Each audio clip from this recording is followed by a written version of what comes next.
Welcome everybody, Eugene Hughes Motorized. Hey, take a look at this thing right here. Ain't this a badass little bike? Hey, let's take it for a quick spin here while I tell you what we're going to be talking about today. This is not going to be a classic build video where I show you every nut, bolt, screw, every little thing I did to build this bike, because to me, that's just too damn boring for me to spend all the time editing on this one here. Sorry about that. You're not going to get that today here, but I am going to show you the broad strokes of how I built this bad bike here, okay?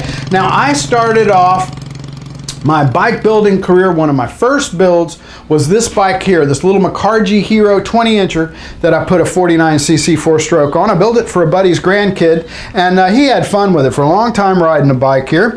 So I started with the Schwinn Stingray Repop. Wanted to get one of those. I felt that would be a cool bike to play with.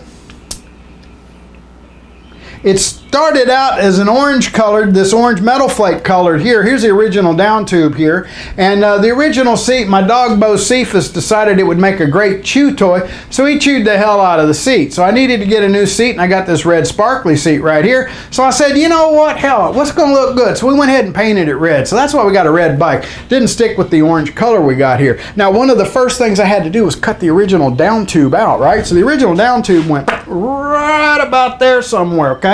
Now pay attention. Now see, this here is the seat stay, and the seat stay comes on over here and tied in right about there. You can see the nubs there. That's where these tubes were.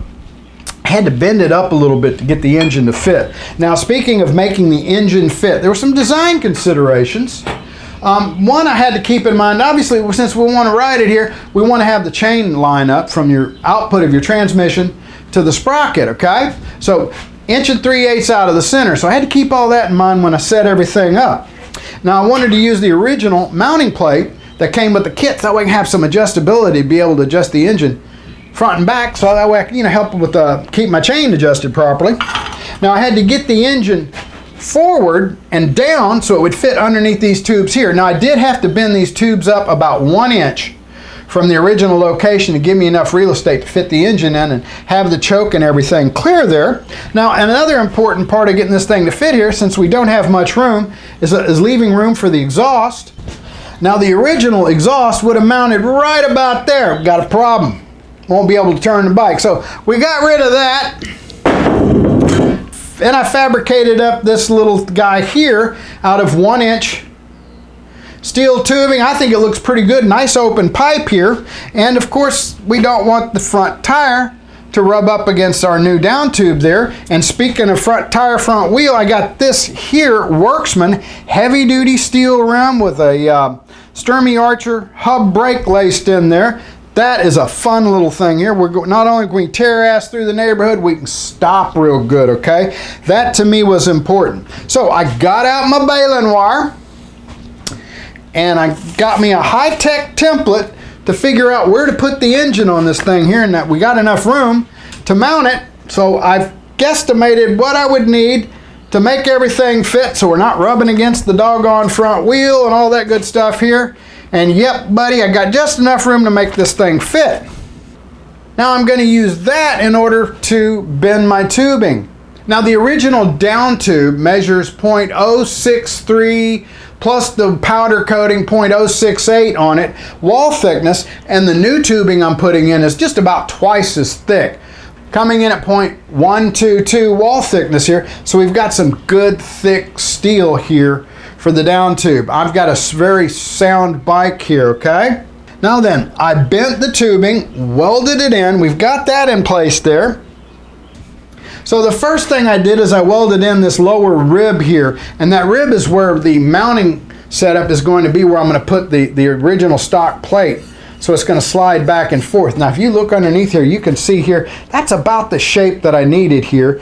That was my scheming to give me room to put the screws that would go into the bottom of the engine to mount the engine. That would set on. Then what I did is I welded on these two pieces here, drilled holes in it, welded the nuts on the back side. That allowed me to put the mounting screws for the mounting plate there, so I can adjust it and play around with it there. And you can see I welded on a tab here. I haven't cleaned everything up. The tab there for the exhaust mount, okay?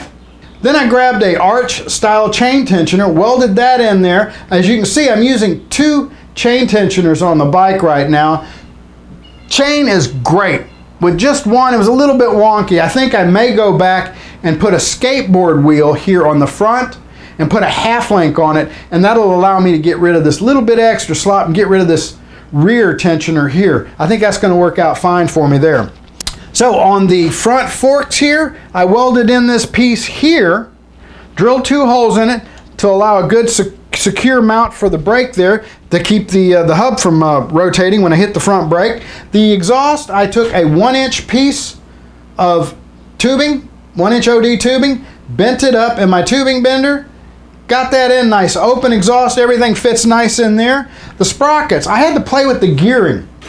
The original, the kit sprocket, I tried that out, and the bike had no, I mean, it had a lot of low end, but it had no top end. It wasn't going very fast with the original 44 tooth sprocket. So then I went and bought a 36 tooth sprocket, and guess what? It still was a little buzzy. It didn't have much top end. It would get up and go real quick, but it buzzed out. And finally I settled with a 28 tooth sprocket on it, and the bike will do 25-ish, something like that. That's as fast as I ever want to go on this thing here.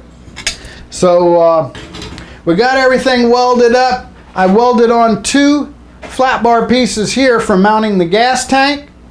Now if you're looking to build one of your own, if you got any questions, put them down below. If I can help you build your own little bike here, put questions down below. Also got my Facebook group. I'll put a link down there as well. I'll put links to any of the goodies that I bought to build the bike down there.